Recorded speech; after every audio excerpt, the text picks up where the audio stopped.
Sometimes there can be a misconception that emotion regulation means being happy and great and wonderful, and that's not the case. We can be sad and stressed and anxious and mad and all these things while still being regulated. Dysregulation happens when those feelings get so big that it's outside our ability to cope. So when it gets to a certain level. When I tell parents about regulating, it's not about you're not stressed. You're still stressed. There's a stressful situation going on, right? It's more about, can you calm down enough to get to a place where then you can help your child regulate? Today's topic is co-regulation. Joining us to talk about this is Lianna Purjes, licensed therapist and neurodivergence coach at Coaching with Lianna. She works with adults and parents to help them manage emotions in healthy ways, get organized, and communicate their needs effectively. Lianna holds master's degrees in special education and clinical social work and has almost 20 years of experience. She has worked with countless clients who are on the verge of giving up because they never got the tools they actually needed to succeed. Thank you very much for being here. How are you doing today? I'm good. Thanks so much for having me. I did want to ask you, before I got into these other questions, did you want to share a little bit about, just for listeners who aren't familiar with neurodivergence, what is that, or how do you look at that? How do you explain that to your clients? Yeah, great question. Neurodivergence can be a little hard to define because it's not like a clinical diagnosis. It's more of a cultural term.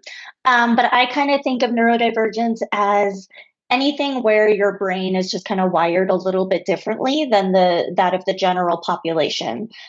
So it can refer to a lot of things, but I think most commonly when someone says neurodivergence, they're probably referencing either ADHD or autism.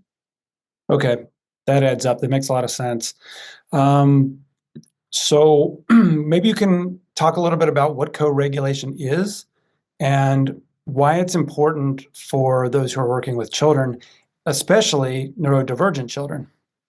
Yeah, so regulation in general just means using strategies that help you regulate the nervous system. So when the nervous system gets activated, it's because there's some sort of threat to life or a perceived threat. And that activates this whole physiological process in the brain and the body. It puts us into fight or flight, which is a common term I think a lot of people know. And when we're in fight or flight, we have more difficulty with planning, organizing, verbally expressing ourselves. We're more impulsive, all these things. So what we want to do is try to regulate in those moments and kind of get back to a baseline state where we're a little calmer. So that's what regulation is. And then co-regulation is kind of helping someone else do that. So some common example, and a lot of times we do this without even thinking about it consciously, right? So if you have a baby and they start crying and you pick them up and start rocking the baby, you're co-regulating with the baby, even if you didn't really have a word to describe it. That is co-regulation, right? You're doing something to help the baby calm down. Or if you have, your partner or your friend is really upset and crying and you go and put a hand on their shoulder, that's co-regulation. It can look a lot of different ways. It could be verbal, nonverbal, but really the idea is helping someone else regulate their nervous system. Okay. Yeah, that's a terrific explanation. And I was going to ask you, we'll get into some examples and some strategies here in a moment, but just generally if that involves body language, and you said it does, it's nonverbals, and it's the words that we use, and probably our tone of voice and our just our overall demeanor. Yeah, absolutely. Yeah.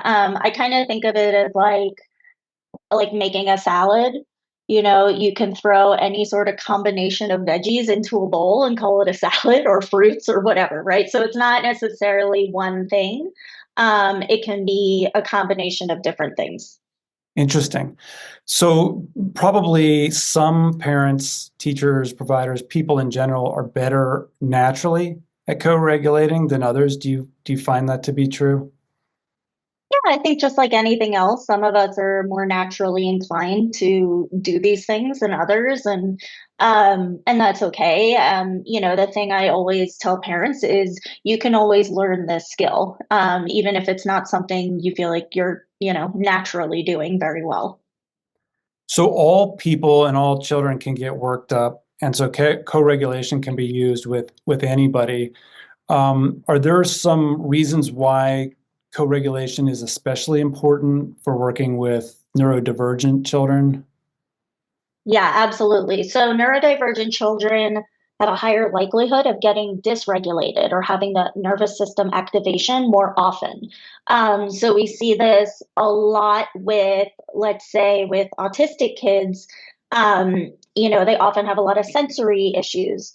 So they're more likely to get dysregulated. And when they do get dysregulated, it is more likely to escalate quickly than a neurotypical child.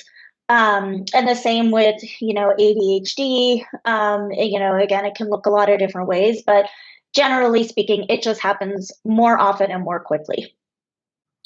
Let's just get into some of the strategies that listeners can take away from this and apply, maybe today, right after listening to the episode. Simple strategies that parents can use to co-regulate with their children, especially during the most challenging moments. Yeah, so I think the first step is really knowing your child and their needs. Even if two children have the same diagnosis, they can be very, very different in what those needs are and their sensitivities and triggers and all these things. So I always say you really want to start thinking about what are the triggers, what are the warning signs that they're starting to get dysregulated, like if they're starting to get a little antsy, but they're not completely blowing up yet. Um, and also look at what are they naturally doing on their own to regulate. Most kids, I mean, we do this as adults too, but most kids, because they're less inhibited than we are as adults, they naturally do things to regulate their nervous systems, even though they're not thinking about it. So, like a kid with ADHD who feels this, need to move and starts kind of like running around in circles in the house, that kid is regulating their nervous system. And that is good information to have, right? Because that can tell us, okay, here's a kid that needs movement to regulate. Or if you have a kid that, you go to a store and it's too loud, so they start covering their ears. That's again, great information to have. That means it's too loud. So maybe some headphones or something like that could be helpful. So I always encourage parents to kind of just follow their kids' lead and see what happens. Obviously we want to make sure that those strategies are not harmful, right? So if your child is like hitting their head against the wall, obviously that's something we want to stop, right? But just as long as it's safe, I say play around with it and experiment and just see what happens.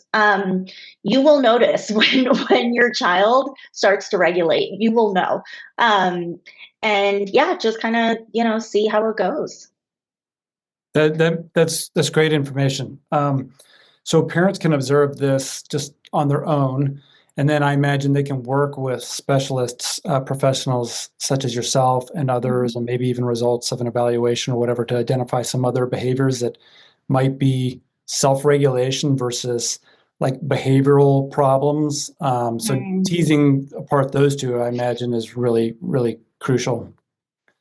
Yeah, and so there's, in especially with kids with autism, what we see a lot is stimming or self-stimulatory behavior, which can be a lot of different things. For some kids, it's kind of hand flapping. For some kids, it can be kind of repetitive words that they say.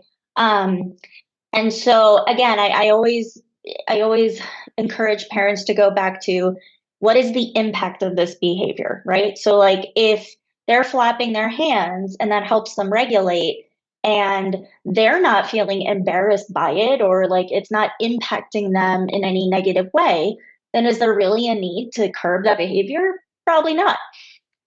If you have, an older child who is, you have like an early teenager who's starting to become more aware of, the social scene and wanting to fit in with peers, because developmentally, that's what they do. And they're doing something that they notice other kids are making fun of them for, then it's a decision, right? Then it's a discussion of, is this something we want to try and, get rid of and do something else instead to regulate? Or is it something where you say, you know what, I don't care what my peers think, I'm just going to do it anyway because it helps me. And there's no right or wrong there, just as long as, we're maintaining safety and that it's, trying to stay within this realm of, we want to make sure there's not a negative impact. So look for natural self-regulation that the child's already doing. Think about age and developmental, whether it's appropriate, if it's something that, they might need to work on a little bit, or if they can continue doing it based on their own. This is different for everybody, obviously. What else can parents do? I always recommend starting with encouraging your child to take some deep breaths. That is always a great starting point. First of all, it's easy, it's quick, it does not require any materials or stuff. You can do it anytime, anywhere. And it can be very, very impactful. Even just a few deep breaths can make a big impact in regulation. And, a big piece I also tell parents is modeling these behaviors for your child is also going to be really, really important, right? So think about, what do you do when you feel frustrated, right? If you start getting frustrated and you start yelling or you start snapping at people or whatever it is, you're modeling that for your child. And by no means is there an expectation for parents to be perfect 100%, right? Because that's not possible. But what we want to try and do is model this process for kids, because they will learn this way, especially neurodivergent kids. So it could be something as simple as naming your feeling out loud, being like, oh, I'm so frustrated, we're running late, I'm so worried we're going to be late. I'm going to take some breaths. And just take a few audible deep breaths.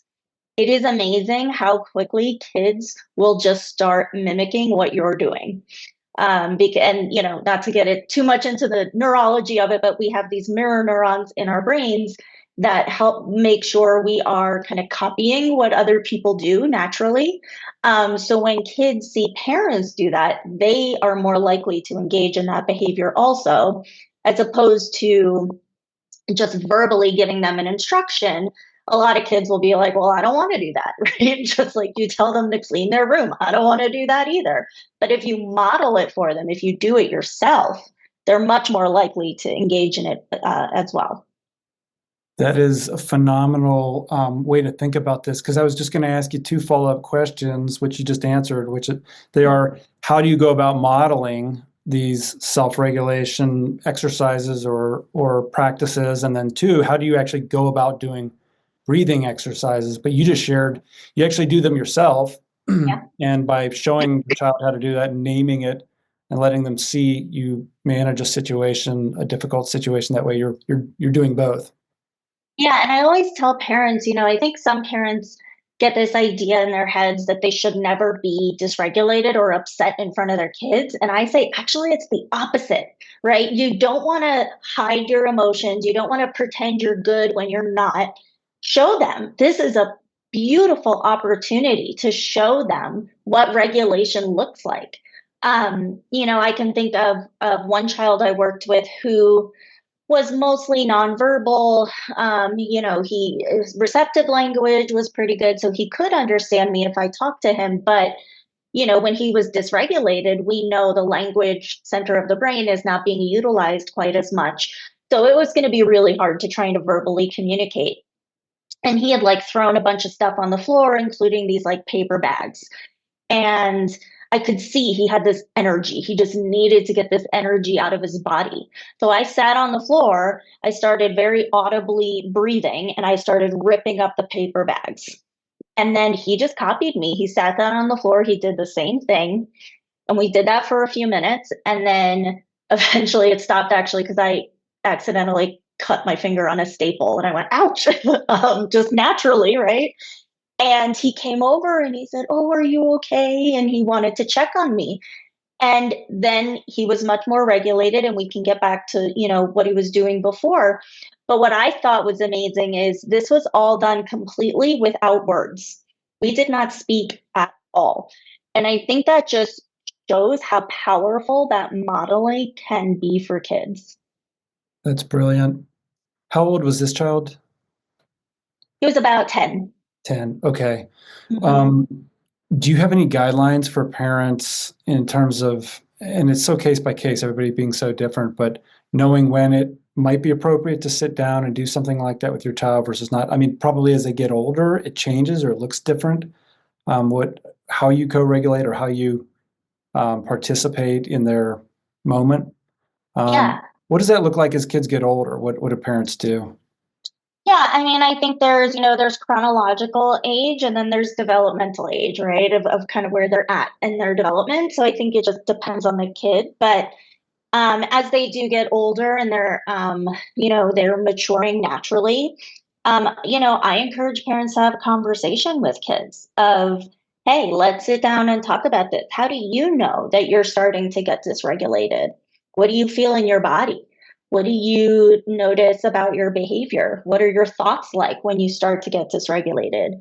Um, and really have that conversation and then talk about, well, what can you do to regulate yourself? Because you're getting older, you need to start doing it more independently. And also, what can I do as your parent to help in those moments? And I think especially as kids get older and more self-aware, they will tell you, right? They might say, I need you to leave me alone. I need to be alone in my room and put on music and whatever. Fine, great. Or no, I need you to come and give me a big hug because that really helps me, or whatever it is. But just really understanding that, developmentally, as kids get older, they do become more self-aware, and they often do know what they need. We just need to give them an opportunity to voice it. That's great. That's great. So you've already listed a bunch of different exercises and strategies. Are there any others that you wanted to touch on? Yeah, I mean, I always recommend, especially for neurodivergent kids, I find that the more like sensory based strategies tend to be the best ones. So, um, like the ripping up of paper, like I was talking about. I know some parents keep like old phone books in their house because we don't use phone books anymore and just let the kids go to town on it. Um, any sensory stuff is generally going to be great for kids, whether it's music or if they're overstimulated with sound, noise canceling headphones. Um, it could be things like giving them little shoulder squeezes and arm squeezes that can be helpful. Um, if you have like a swing in your backyard, that can be great. A lot of kids really like the rhythm and of the back and forth of a swing. Again, just trying to play around with it because what works for one kid is not going to work for everyone. That's great. That is great info. Let me take a different tack. What are some common mistakes that parents make when they're trying to help their child regulate?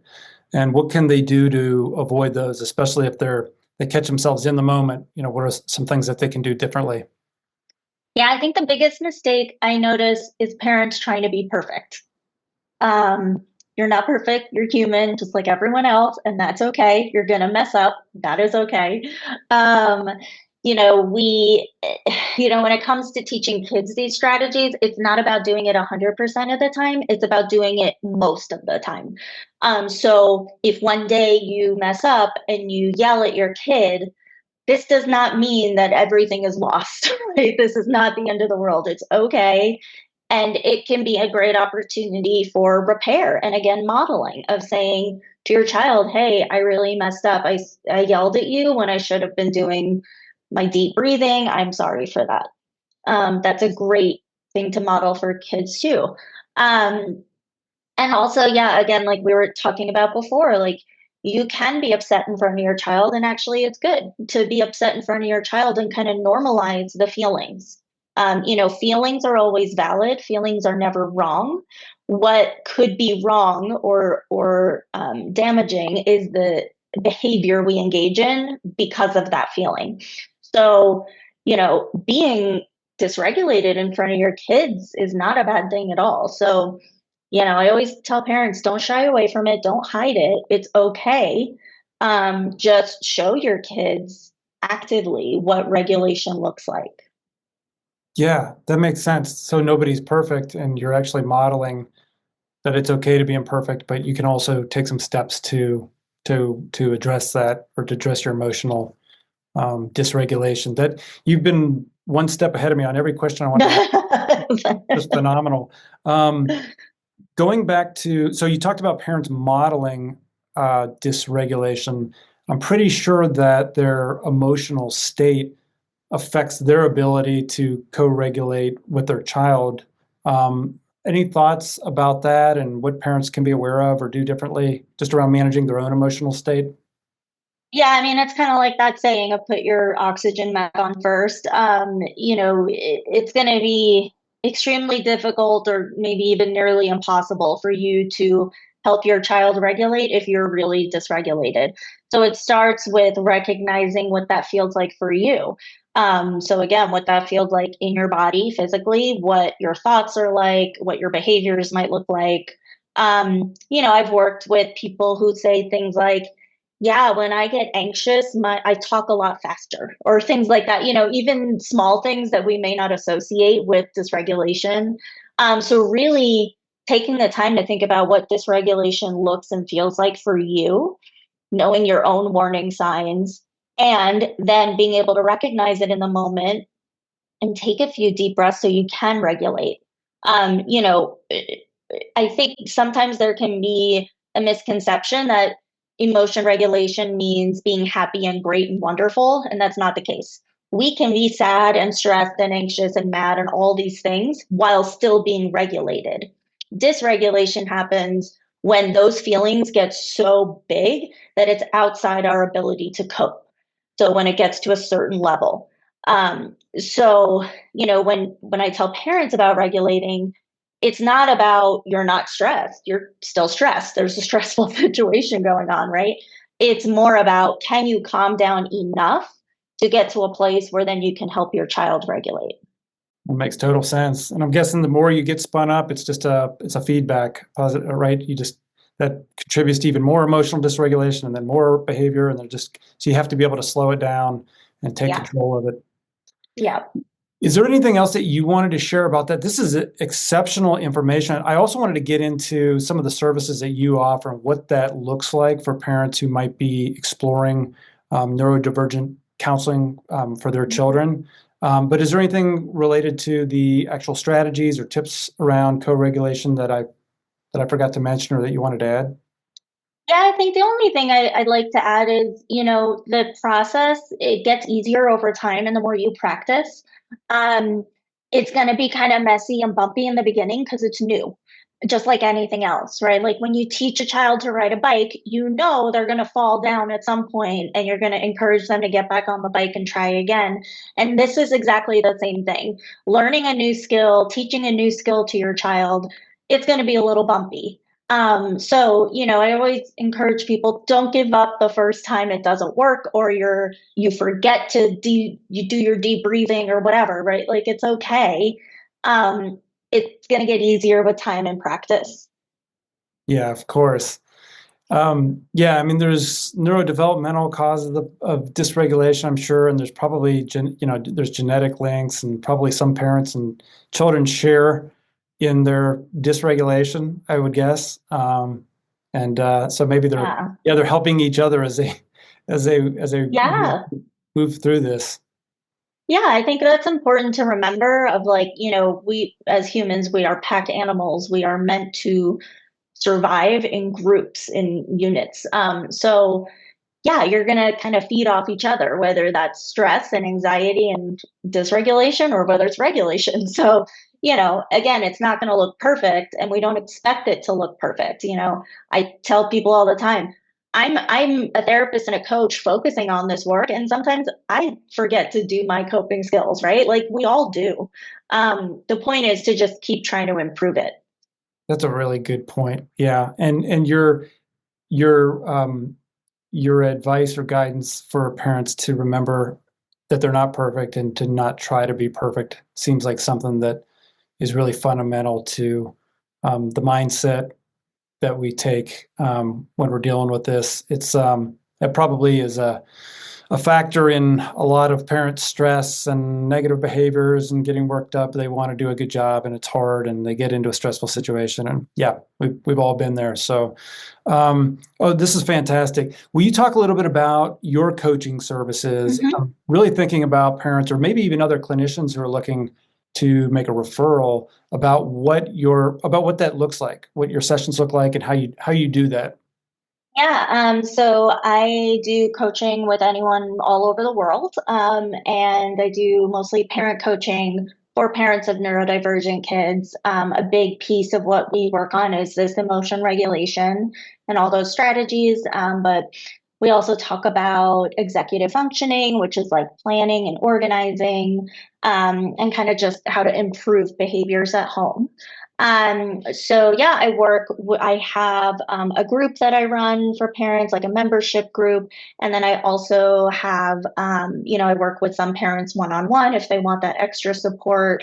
But yeah, this is a lot of the work I do is really helping the adults understand how to support the kids. Awesome. And tell us about the coursework, the self-paced course that you're developing. Yeah, so that's in the works, and I think it should be launching in January is my plan.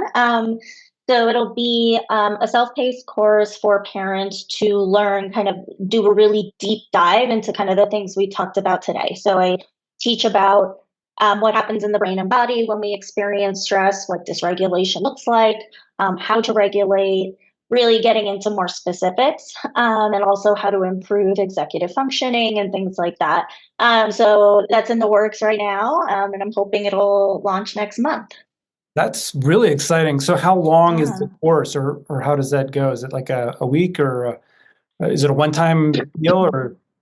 Yeah, so it's a self-paced course, so it can be completed in whatever time frame works for you. I usually recommend that parents devote about an hour a week to the course, to watching the videos and kind of thinking about the concepts. But it's flexible; it can be whenever. Where do listeners, how can they find you? Just either to learn more about you, to connect with your services, or to sign up for this course? Yeah, so best way probably is just my website, which is coachingwithlianna.com. Lianna is spelled Lianna. And all the information is there for my services.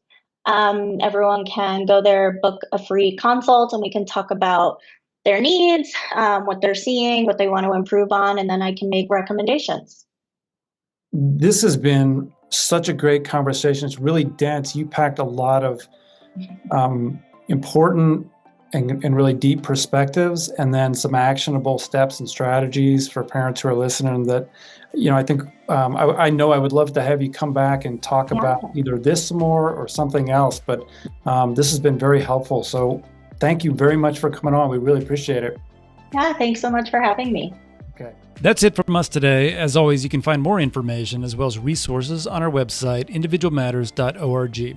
We hope you'll join us at the next podcast, where we'll continue to explore topics around successful living, learning and education, and child development, and share ways to help you live a more positive and fulfilling life. The preceding information is not intended to provide or serve as medical, clinical, or educational advice. Individual Matters is not responsible for the accuracy of guest statements. All information should be validated independently. Please consult with your doctor, mental health provider, attorney, or other appropriate professionals before making any personal decisions for yourself or those in your care.